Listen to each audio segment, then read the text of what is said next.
जीवन बगिया ऐसी उलझी, फूलोगे कम कांटे ज्यादा, सिमटा जीवन डूबी सांसें, आना है तो अब भी आजा।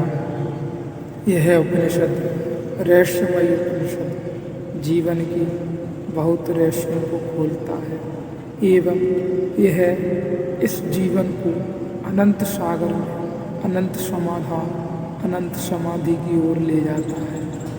कदम कदम इंच इंच पर यह उपनिषद हमारे अंधेरे को काटता है, हमारे अंधेरे को मिटाता है और हमारे गुरु के समान हमें दिया लेकर आगे का रास्ता दिखाता है। यह उपनिषद का अंतिम अध्याय है।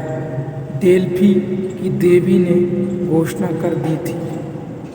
इससे पहले मैं आपसे विनती करूंगा, यदि आपने अभी तक अंतिम अध्याय नहीं देखा है तो कृपया करके अंतिम अध्याय देखें, उसके बाद ही इस अध्याय में प्रवेश करें। बिना अंतिम अध्याय देखे इस अध्याय को समझ पाना आपके लिए करीब मुश्किल हो जाएगा। डेल्फी की देवी ने घोषणा कर दी थी कि सुकरात महाज्ञानी है यूनान में। तो जिन लोगों ने घोषणा सुनी भागे हुए सुकरात के पास गए और कहा, सुकरात सुनते हो, डेल्फी की देवी ने घोषणा की है कि सुकरात महाज्ञानी है।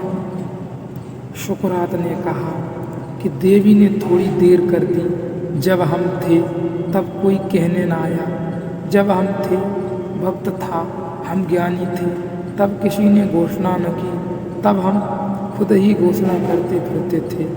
और अब कि पता चला कि भी नहीं जानते हैं, कुछ भी नहीं जानते हैं, तब उस देवी को सूझा जरूर कहीं कोई भूल हो गई है।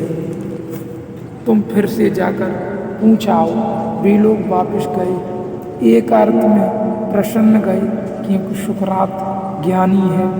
इससे मन को बड़ी पीड़ा हुई थी।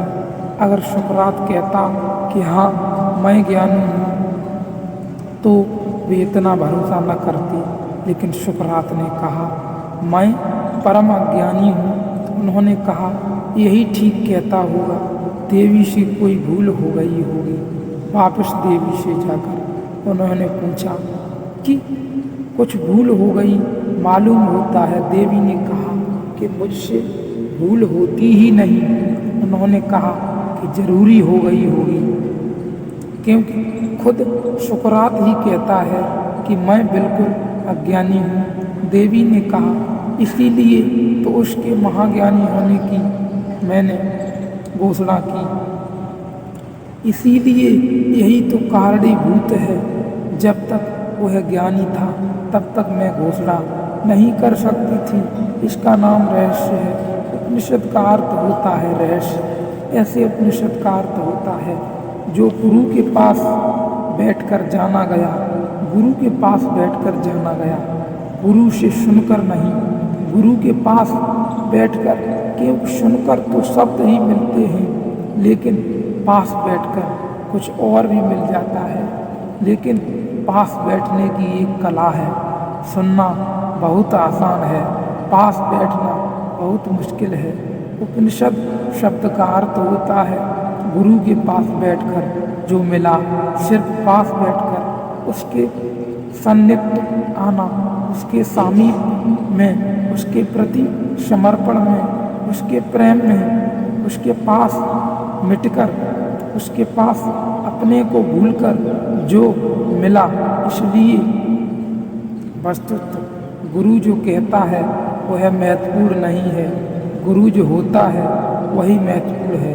क्योंकि जो कहता है वह सुना जाता है और जो होता है उसके पास बैठा जाता है। यह बात ध्यान देने आवश्यक है। जो कहता है उसको सुना जाता है, जो होता है उसके पास बैठा जाता है। गुरजियत के साथ ऐसा निरंतर होता था कि गुजरियस के पास कोई शिष्य बैठा है, वह उसको ऐसे क्रोध से देखेगा कि छाती में हड़कंप हो जाए।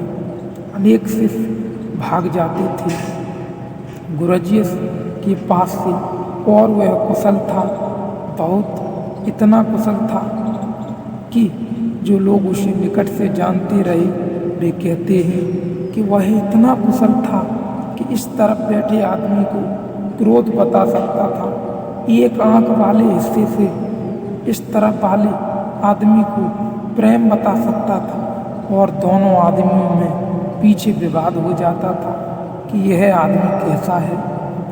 वह एक आदमी कहता कि इतना प्रेमी, और उसकी आंख से बिल्कुल प्रेम झर रहा था, और वह अब दूसरा आदमी कहता तुम पागल हो गए हो। मैं भी मौजूद था और मैंने उसकी आंख में सिवाय दुष्टता के और कुछ भी नहीं देखा। पश्चिम के एक बहुत विचारशील आदमी एलन बॉट ने तो उसे रोस्कल सेंट कहा है, गुरजियफ को शैतान संत कहा है, लेकिन गुरजियस अद्भुत आदमी था और साधारण संत होना बहुत आसान मामला है, साधारण शैतान होना भी बहुत आसान मामला है। लेकिन जो उसे जानते थे, जो उसके पास बैठे थे, वे निरंतर लोगों से कहते थे वह क्या करता है, क्या बोलता है, कैसी आंख करता है, इसकी तुम फिक्र ही मत करना, तुम तो उसके पास ही होने की फिक्र करना। वह क्या कहता है, आंख से, शब्द से, कि चेहरे से, उसकी तुम फिक्र ही मत करना, क्योंकि उससे अगर कुछ सीखना हो तो उसके पास ही होना ही पर्याप्त है, सिर्फ पास होना ही पर्याप्त है। और तुम उसकी अभिव्यक्ति की ओर ध्यान मत देना, वह क्या कह रहा है, कि गाली बक रहा है, कि क्रोध दिखला रहा है, कि प्रेम दिखला रहा है, तुम इसकी फिक्र ही मत करना। ये तरकीबें हैं उसकी, इनसे वह जांच लेता है कि तुम सुनने आए हो कि पास होने आए हो, कि सुनने समझने आए हो, सुनने समझने आए हो, तो विदा कर देता है। क्योंकि वह कहता है वह जो सुनने समझने आया है वह ज़्यादा दूर नहीं जा सकता, पास होना चाहिए। एक इंटिमेसी, एक सामीप्य, एक निकटता, उस निकटता में चेतना एक दूसरे में आर पार प्रवेश करने लगती है, बीच के द्वार खुल जाते हैं सामीप्य में, और चेतना एक दूसरे में आने जाने लगती है। और जिस दिन यह चेतना का प्रभाव भीतर होने लगता है उस दिन उपनिषद घटित हो जाता है, उस दिन ही, उसके पहले नहीं, यह रहस्यमय उपनिषद समाप्त हुआ।